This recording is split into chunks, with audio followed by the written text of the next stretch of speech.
Amateur Traveler is in its 20th year now, but can you imagine if I had people on the show who had never been to the destination but had just read about it or seen a movie about it? That wouldn't make any sense at all, and you wouldn't listen. We all know how important it is to receive advice from people who know a destination to get the most authentic local experience. And a great option for experiencing this is Explore Worldwide and their authentic small group adventures, led by local tour leaders, perfect for solo travelers who want to meet like minded people with a desire for adventure. I'm often an independent traveler, but two of my last three trips were with small group tours because they organize everything and it's a lot easier. If you want to recreate the tour I did to Malta, they have a Malta and Gozo Discovery Tour. I'm intrigued by one of their tours called A Taste of Sicily. The company again is Explore Worldwide, and visit exploreworldwide.com to learn more. And thanks to Explore Worldwide for sponsoring this episode of Amateur Traveler. The nights are long, the days are short, and the weather is chilly to downright cold depending on where you are. It's a good time to slip into a Quince iconic Mongolian cashmere sweaters, which start at only $50. You can treat yourself to everyday luxury at an affordable price with Quince. If you really want to dive into luxury, you can check out their leather handbags, washable silk shirts, and European linen sheet sets. Whatever you're looking for at Quince, all the prices are 50 to 80% less than similar brands, and they do that by partnering directly with top factories and cutting out the middleman. They only work with factories that use safe, ethical, and responsible manufacturing processes. And of course, they use premium fabrics and finishes for that luxury feel in every piece. But you've already heard me rave about my Quince travel pants. Treat yourself this winter without the luxury price tag. Go to quince.com/traveler for 365-day returns plus free shipping on your order. That's QUINCE.com/traveler to get free shipping and 365-day returns. Quince.com/traveler, and thanks to Quince for sponsoring this episode of Amateur Traveler. Amateur Traveler, episode 96. Today, the Amateur Traveler goes to Greece. I got my bags packed, I'm on a roll. I'm heading out there, and I'm ready to go. I'm looking real good in my passport photo. 15-hour flight, I don't think I'll ever be coming home. You know I love it. I got to see one more cathedral. I got to sit in one more cafe. I know that I should be heading home, but maybe not today. Welcome to the Amateur Traveler. I'm your host, Chris Christensen.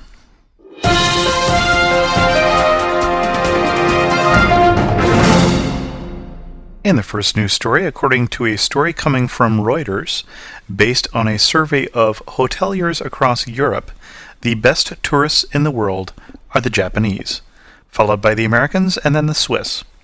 Japanese tourists stood out for being polite and tidy, securing 35% more votes than the Americans, who came in second. Swiss tourists were commended for being quiet and considerate, unlike Britons, who were judged to be the fifth worst tourists because of rude behavior, noise, and a miserly attitude towards tipping.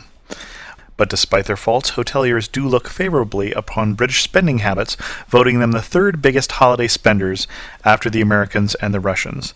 But in case you were wondering, the worst dressed category, as always, fell to the Americans. In the second story today, July 9th will be the second anniversary of the Amateur Traveler, and in honor of that, I'm going to hold a contest, and this will be a trivia contest. You have, many of you, seen the logo for the Amateur Traveler, and it has on it 8 pictures. And the question is, have you listened long enough? Have you been paying attention? Do you know what those 8 pictures correspond to, where they were taken?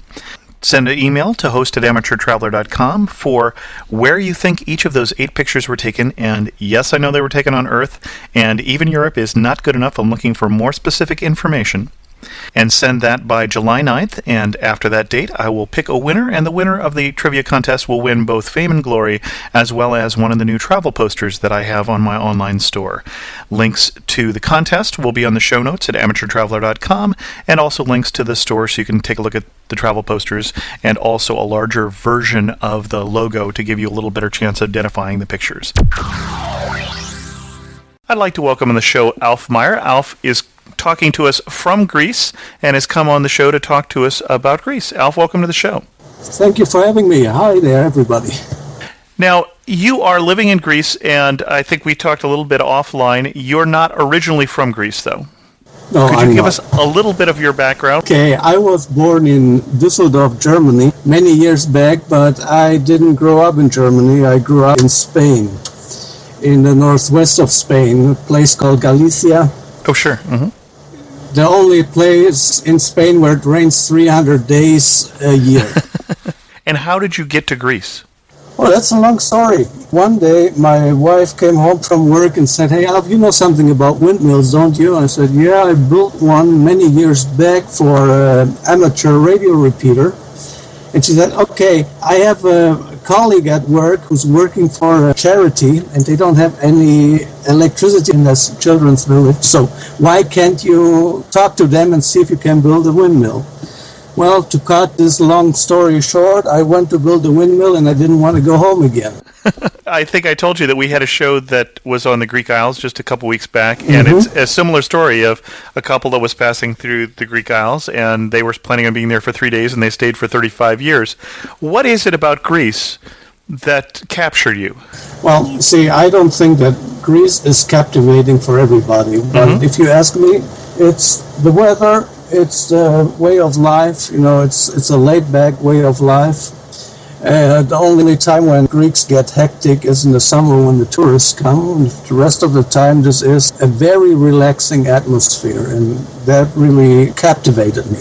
And if you were one of those hectic tourists, which is, of course, what this show often is talking to, let's see, how long do you think it would take if we tried to talk about every interesting thing in Greece? It would be too long, but let's say you have 2 weeks. Okay. You have two options. You will come back at some point and see other things, or you make the traditional tourist roundup. Okay. The traditional tourist roundup generally starts, unless you come with a cruise, but generally starts in Athens. Sure. Okay, Athens, well, it's a place where you walk over the city center street and you constantly are stumbling over some rock that was history. There are old gates, there are old theaters, there are old temples. They're everywhere, all strewn over the place. Athens alone, if you just want to see the aspects of Athens, you'll probably be there for 5 days. Certainly, I know that as we've looked at going to Greece, for instance, the Parthenon and the Central Archaeological Museum in Athens, whose name escapes me, are there things that the guidebook is going to recommend that you're going to say, it's really not worth the time? Instead, you should go to this other place that the tourists don't get to? Well, with the guidebooks of Athens, if you take even the rough guides, you have a big piece to read. Sure. The question there is always, what are you really interested in? Sure. Are you interested in just going, take your snapshots, and may have a good slideshow at home when you return? Or do you have a special interest? If you have a special interest, well, I would say prepare the trip before you even start, because you are not going to get to every place that you really could see or wanted to see. As it turns out, I am someone who wants to take a lot of beautiful pictures of Athens. So I'm going to take the Parthenon and... Then to start with, you want to come in spring. Okay. Or late spring, somewhere May, beginning of June. Because Athens, Okay. your pictures are going to be much more powerful than if you come, let's say, in August when everything is dry. On the other hand, coming in August, even though the city is hot, it has the advantage that most Athenians are on vacation themselves. So even though you won't have any beautiful lawns around the archaeological sites and probably won't find any flowers, you surely will not stumble over many. Okay. Okay, next thing I would do is get me a battle plan. The Acropolis, for example, already tends to be a problem because the archaeological ministry doesn't like people taking pictures up there. It's done anyway every day, but they have this big sign outside, no picture taking. Oh, really? Yes, they do. It's done every day and no problem. You can take pictures by getting permission in written form and so on, but it's a big number. Mostly what happens is tourists take their cameras anyway, and as a friend of mine says it always, if something is forbidden in Greece, it only means that we do it less often. Okay. Now, there are parts that you should go after. I would say the Tower of the Winds, which some people always say is a weather station, which is not true. In reality, this was a clock, a water-driven clock. It's been there since 2 centuries before Christ. The clock isn't there anymore, but the tower still is. And it's called the Tower of the Winds because on the outside it has symbols for the predominant winds in Athens. That's an absolute must. Where I have to say that the order is slightly wrong because mostly you would start at the Tower of the Wind and then walk from there up to the Parthenon. But okay, well, once we've been at the Tower of the Wind, I would go for a little stroll on Plaka, especially down Pandrosos Street, where since antiquity in that general neighborhood was where the market of Athens was. Mm-hmm. Nowadays, it isn't much like a market, it's more like little stores, one stuck to another. And a place that I would not miss there, because it's so unusual, it's the poet's sandal shop. This guy is not just called the poet's sandal shop. The guy really is one of Greece's leading poets, but as you can't live from poetry, besides that, he makes shoes. Okay. Okay, and those sandals are quite famous. For example, the Beatles used to order their sandals there. Sophia Loren in several of her old-style movies had those sandals. You know, what he does is really sandals the way the Greeks used to wear them 2,000 years ago. Interesting. Do you get poetry with your sandals? If you really insist, he sometimes can stop talking about his poetry. In fact, he has photocopies of every review he ever had anywhere in any newspaper worldwide, and he already asks you what's your native language, and he'll give you some. Interesting. Okay, Pandrosos Street, you can just continue down the same way you came, and you'll end up right in front of Athens Cathedral, which is a big square. The Cathedral Square is a big square where you can also have a good picture-taking occasion. But I wouldn't waste too much time on that, because if you go at the Cathedral to the right, in one of those small streets there, you'll find Athens' oldest church, which sounds like something gigantic, but, well, you know, in those days, when those churches were made, we are talking 5th century, 6th century, these churches weren't big. They were, I don't know, let's say maybe there were 100 Christians in all of Athens, or 110, and well, for them, that was their place of worship. Mm-hmm. So that's about the size of the churches. Interesting, okay. If you continue right down that street, you'll come to Athens' main thoroughfare, you know, the road that goes from Syntagma Square out of the city. And you'll see right in front of you, right there, the old Herodes Stadium. I don't mean the biblical Herodes, I mean Herodes, the Roman ruler, who really built many, many things in and around Athens that are still, let's say, standing, because you can still recognize them as they are.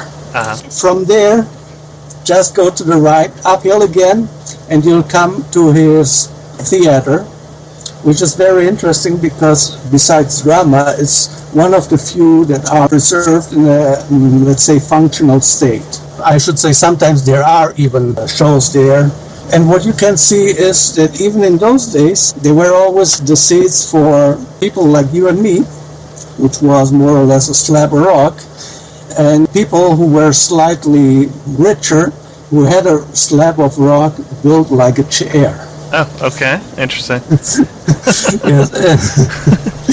Okay, with that, we have most of the antique things that are in Greece. By this time, if you stop at every piece you find, let's say 10 minutes, by this time, your first day is going to be totally gone. There's nothing left. You'll only drag yourself to the next restaurant, have some dinner, and go to bed. That actually sounds a lot like me, but I'm hoping that our listeners are better travelers than I am here. But okay, the next day you can go over to the more modern Greece, for example, Syntagma Square, or in English, Constitution Square, built around the former king's palace. Mm-hmm. Greece, after independence, all the European powers started discussing what do we do with these guys. And they decided, well, we just can't, these guys, they're by their own, they need a king. So they started voting on who this king should be, and they decided it would be King Otto of Bavaria. It had a good part because all the construction he did was actually paid by his father, so it didn't cost the Greeks anything. I did not know that. So, yes, and the thing about Syntagma Square is the changing of the guard. Right on the palace is the tomb of the unknown soldier from the Independence War against the Turks, and there every hour they have a changing of the guard, which is as colorful as any changing of the guard in front of a royal palace. The guards wear the traditional uniforms from 1800 something, do their traditional parade steps, just as you would see in London or you would see in Copenhagen. Around there, you find also the inn quarters of Athens, Monastiraki, Kolonaki, and Lycabethus, or better say Lycabethus Hill, which is where all the inn restaurants and inn stores are located. They're right there within 10 minutes walk. As far as picture-taking opportunities, unless there is somebody famous there whose picture you can, stumbling over a chair or something, you can sell to the tabloids. I was thinking about which one was the American one, but okay. Yes, unless you're after something like that, picture-taking is, as in any city, city houses, after city house after city house with stores underneath them. The next day, I would say, go on and try some of the other antiquities, Atticus, Olympion, the Roman market, and the old stadium. One of the myths that are always about the Greek games, or especially about the Olympic Games, is that those were the only games that were around. Well, absolutely not. Every city, or at least every major city, had its games. And some games were even important enough to attract people from other cities. So every major city had, or used to have, its stadium. Okay. I would try that for the next day. If you really plan on taking pictures, it's cutting it a little short, so I would say for the next 2 days. And we're already 4 days into our 2 weeks vacation. Now, let's say we've got someone who, also like me, is very interested in history. Obviously, you go to Greece because, or part of the attraction, part is, I think, the sun and the beaches, and part of the attraction is for those of us who are drawn by the history of it. If you wanted to see some of the highlights of the historical Greece, where would you go? Okay, the next thing is Delphi. It's of absolute importance if you want to even start to understand anything about the Greek culture. I would recommend to do that in an organized tour because, first, it is not easy to find. And second, even if you were able to find it easily, because it's what is it, about 50 miles out of Athens, mostly over secondary roads. Okay. Even if you were to find it, it would be pretty hard for an American to adapt to the Greek driving style. There is no country in Europe that has more road accidents than Greece, and I don't want to scare anybody away. And most of them aren't even due to alcohol. It's just these guys drive like crazy. They all think they're funky. So driving is a little discouraged, you're saying? Unless you're really into adventure driving, Adventure driving, okay. if you're a bandit, you shouldn't have a problem around you. So you would recommend taking a tour then from Athens, for instance, and getting on a bus and going up to Delphi? Absolutely. Okay. Absolutely. And second, even if you were able to find a place and you're standing there, you wouldn't be sure what you're seeing at every second, because some things just have been dug up, other things have been restored, other things have been rebuilt. And the people who really know that are the tour guides that go with these organized buses. They really know much more than I could tell you about it right now because, it's their job. Sure. Mm-hmm. Any tips as you're looking for choosing which of the many, I'm sure, tour companies go up there? No. Okay. No, Fair enough. No, because because I like adventure driving. I always drive myself. Okay. All right. Okay, you probably want to go to Thessaloniki next. Okay. And there's several it's the ways. second largest city in Greece, as I recall. Right. It's located in the north of Greece, and you can get there either by bus, by train, by plane, or even on a ship going island hopping from island to island, from Athens to Thessaloniki. Your options are multiple. What can we see in Thessaloniki? Well, there's old city fortification to start with, and that's what you always see on every postcard of Thessaloniki. Now, I hear you typing, and I really appreciate that you're transcribing all this so that we'll have this later on. That's very helpful. No, I'm really not. I'm trying to find some of my notes about Thessaloniki. Rats! Rats. Yes, because I didn't remember the name of the archaeological museum of Thessaloniki, but it's called exactly that, Archaeological Museum of Thessaloniki. And it is one of those must-see things.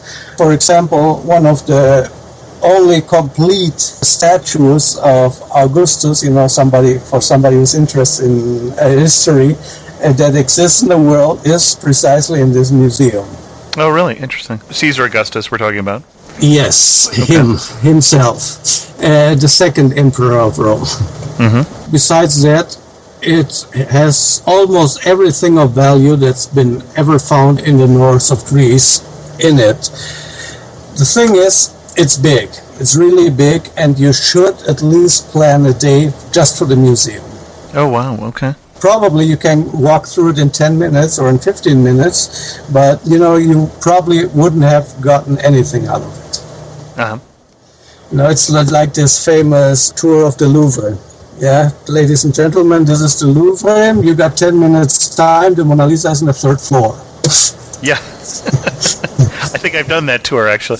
Oh, you've done it. Okay. Well, then you know what you're talking about. The rest of the city, well, it's the same as everywhere in Greece. There are hundreds of little towns, little findings, little excavations. And unless you're really into this, unless you're really into the footnotes, there isn't much more that you really want to see up there. Okay. Okay, so I think your first week is gone. You haven't even been to the beach yet. And we've got to get to the beaches, clearly. Oh, we got to get to the beaches. Okay, good. The good news is there are plenty of beaches everywhere around Athens. Most of Athens is coastline. The bad news about this is most tourists know this too, and at least the sand beaches are all full. So most of the tourists are going to the beaches near Athens? Near Athens? Well, yes, because most of them are near Athens. But okay. But there are some tips. And really, coming to think of it, if I wanted to stop at the beach, I would skip the mainland completely. If once I'm in Athens, I would go to the port of Athena, which happens to be, say, an hour away by bus, and take the next ferry to Andros. Okay. Andros Island. And Andros Island, as soon as I get there, jump in a taxi and go to Batsi. And I would do my beach vacation there. And how far is that? How long was it? How long? Okay. I think the ferry ride is about 2 hours if you go by a standard ferry, and it's about 1 hour if you take a speedboat, a flying dolphin, as they call it. Is that a hydrofoil? Yes. Okay. Good. And besides that, even though we wanted to talk about the mainland, once you're there, you probably can see one of the best small museums in the world. Let me explain you why I was saying Andros. most people probably never have heard of it either. Mm-hmm. And that's the intent of most of the inhabitants of Andros. Most of them, most of those city clans are very into shipping. These people are not the type of people that sit at the table on Saturday evening with the family council asking whether they should buy a second car. They discuss whether they should buy the third tanker. And these people actually want their peace and quiet. So if a tourist comes to Andros, he'll be surprised how friendly he is received. But on the other side, he'll be also surprised on how little the people of Andros really care about the tourists coming or not. Okay. It's not the center of the economy in Andros. No, they rather have it like they always had it. You know, it's been like that for the last 200 years, so let's stay with it. But as I was saying, once you go there, you should go to the art museum in Andros, and you'll find some Picassos, Matisse, and probably some artists of the time making an exposition there, and almost for a nominal fee. You know, if you're thinking now, okay, they're going to charge me $20 to get in, no, probably not. I haven't been there lately, but the last time I've been there, they wanted something like 500 drachmas, which would be less than 80 cents. Okay. And the second thing you can see in Chora is a town that hardly has been changed by the age. You know, it's like these fisher towns used to be always. The only difference is their streets are paved in marble, which wasn't so common for the normal fishers. Uh-huh. So once you're there and doing your beach vacation, well, I wouldn't miss Chora in any case. It sounds like people are moving your furniture in and out of the apartment while we talk, or the house. Yes. Robin wants to move her furniture, and Robin, they're recording this. Thank you. Sorry. I didn't know perhaps if I was catching you on the last day that you were living there and you were in the process of moving here or not. No. Robin sometimes has this thing that she has to move her furniture, and today is the day. Okay, so as I said, if you want to do a beach vacation that's a little different, I would just say Andros, take a day or two, Okay. have a break, lay on the beach, and, oh, by the way, yes, there are some very good restaurants around there too. Okay. And you don't see them because they have gigantic placards saying good restaurant. You know them because they're there. And if you want fish, you go to right there to the harbor. Most of those tavernas are also owned by fishermen. And you'll be sure to have the fresh catch of the day and not something that was frozen and came from Thailand. Okay. Okay. Well, so how far are we with our 2 weeks? I think we're almost through. We probably are almost through. So once you return to the mainland, I would say try one or two sites. You can either try Sparta, Uh-huh. can get there by coach. I don't think there's... And Sparta is in the Peloponnese. Is in the Peloponnese, right? Because the Or Peloponnese... southern Greece, for those of you who can't picture the Greece map in your mind. Right. Okay. Sparta, for the single reason that it's a part of the history. Not that there's much left of Sparta, but at least not as much as of Athens. Happen. Things happen if you lose a war. They'll kind of flat you down a little. Yeah. But it's still, if you want to have a feeling for what was going on there, Sparta should be one of your stops. Okay. Okay, now, for those that are really into adventure, I would take my last days in Meteora. Meteora, those cloisters built up on very steep hills. Okay. These are the posters we've seen of these churches sitting basically at the top of a rock spire. Right. Okay. Exactly. It's in central Greece. And, well, mostly what you get to see is monasteries and churches.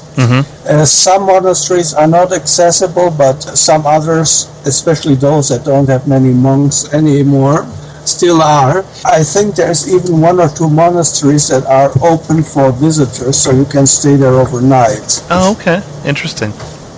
Meteora, I was saying, because, no trip to Greece would be complete without it. Now, if you really want to learn everything about Meteora, you need, let me calculate, like 3 weeks. Oh, we don't have that much vacation. Okay. Just climbing along those paths and over those hills and mountains, it will take a long time. And let me tell you, it's breathtaking. Okay. There's more or less where I would round up my trip. All right. Is there any other final recommendations you'd have for us in terms of, while we're in Greece and all of these places we've been, anything else that we need to make a full Greece experience as much as we can pack into 2 weeks? Okay, good. Then I would say, if you want the full Greek experience, I would scrap everything we talked about before and go All right. go to a little fishing village, real village that doesn't even have a hotel, and live in a local pension, or sometimes if they have a room or two on top of the mayor's offices or city hall, and just stay there for 2 weeks. Live with the people, and you'll be amazed. And do you have a favorite little fishing village that I've never heard of? Olympos on Karpathos. What? One more time. Olympos. With a B? Okay. Yes, on Karpathos. On Karpathos. Oh, on Karpathos. Okay, got it. On Karpathos On the island of Island. Karpathos. Okay, it's the most traditional village that still exists in Greece. People don't wear their same dresses, the traditional clothes there, because the tourists are coming. They wear them because they wear them. The social structure is about the same as it used to be 7 or 8 centuries ago in this village. With one difference, most of the people from Olympos are living in Baltimore nowadays and are working there and only come back in the summer. All right. So you wouldn't even have a problem trying to be understood around here. Oh, okay. All right. Interesting. I would say, if you want to experience Greece as is, I would say, hey, forget the whole rest. Just get a ticket from Athens to Karpathos. From Karpathos, jump in the next taxi and have them drive you up to Olympos. Or if you wanted a little more adventurous, you can go to Karpathos Harbor and take the boat that goes there every day. Well, I thank you so much for being on the show, Alf. This has been great. For those of us who haven't been to Greece yet, you've given us at least a couple options here to think about. See, Greece isn't a thing that you can do in 2 weeks. Sure. Well, it sounds like there's some danger that whenever you go to Greece, you may stay for the rest of your life, so I'm a little worried about that. Well, yes, I understand. Okay, then. Well, thanks so much for coming on the show. Well, thanks for having me. See you later. Bye-bye. Well, I hope you enjoyed that interview as much as I did. It did pose some interesting issues as far as editing, since I couldn't edit out all of the background noise. People moving furniture is a new one for me. But I think there's some really great information in there, and I was so glad to have Alf on the show. I just have one internet resource for you today, and that is another podcast. It's the French École podcast. It is a very popular podcast for learning French. I have been listening to this podcast in preparation for my trip in July to Germany, Switzerland, France, and Italy. And the problem I have with that trip is that although I have studied German, French, and Italian, I'm rusty on all of them, and I'm trying to brush up on all three at the same time. And this has probably been the podcast that I found the most useful, and so I'll put links to that in the show notes, the French École podcast. It is a wonderful series of 27 episodes at the time I'm recording this, including PDF files that you can look in terms of vocabulary words and such that go with each lesson. So wonderful job with that, and I think you'll enjoy that if you're trying to brush up or learn French. In News from Community, I got a great letter from Thomas this week that I think has a new slogan for the amateur traveler. Let me read you part of Thomas's letter. I wanted to express my appreciation to you for putting together your podcast. It is surely tedious at times. Now, I'm hoping Thomas means it must be tedious to put together the podcast, which it is, rather than the podcast itself, but Amanda, the stay-at-home mom who made the suggestion regarding trip costs, did echo my thoughts. I have been fortunate enough to travel more than most folks, and it has largely been a result of frugal planning. Thus, I am always interested in someone's creative ideas at travel. It would seem to be more sexy to just be able to travel whenever you wish, but that goal is still out of reach for me anyway. I think the Year in Europe show has been my favorite so far at Foster's Dreams, and your trip to Tanzania was outstanding as well. I have thought in depth and done some basic planning for a Tanzania trip for more than 7 years. I guess your show is really just, quote, water for the thirsty traveler. Thanks, Thomas. I like that. That might be the new motto for the show, water for the thirsty traveler. Thanks for writing. I also got a letter from Jason, who wondered about one of the things I had said in the show about Andalusia. Jason wrote, Chris, another great show. It was just about 6 weeks too late for me. Sorry, Jason. I took a transatlantic cruise in May that stopped in the Bahamas, Tenerife, and the Canary Islands, Cadiz, and Gibraltar before ending in Barcelona. Beautiful trip. We decided to spend our day in Cadiz instead of taking the cruise line bus to Sevilla, but it's a wonderful area. Gibraltar was my favorite spot just because I have an interest in the age of sail and the history of the British Navy there is amazing. I wanted to ask you about something you said in the podcast about Sevilla being the location that ships from the New World came and went through. I think they actually came and went through Cadiz, seeing that Sevilla is landlocked, but I'm sure all that money went immediately from Cadiz to Sevilla. Thanks for all the hard work, Jason. Jason, you are both correct and incorrect.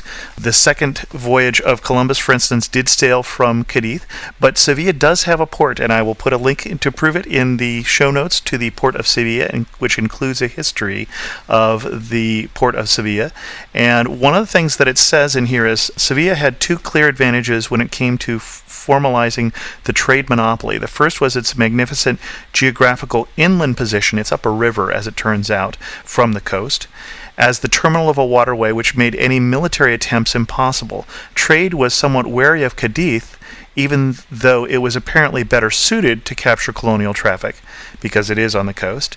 Yet events like the English assaults in 1587 and 1596 showed that such doubts were well-founded. So basically, although it was further inland up the river, it was more defensible, and therefore that's where most of the trade happened. And before I become too insufferably pleased with myself, it probably is a good idea at this point to end the show. Thanks for all of the letters. For those of you who also would like to send me feedback, send email to host@amateurtraveler.com. Don't forget the contest, which is starting, and we'll wrap up by July 9th, so send in your entries. I don't suspect that anyone will get all 8 correct, so don't be afraid if you don't know all of them. For many, many other ways to contact me, check out amateurtraveler.com/contact. And as always, thanks so much for listening. Got to see one more cathedral. I got to sit in one more cafe. I know that I should be heading home, but maybe not today.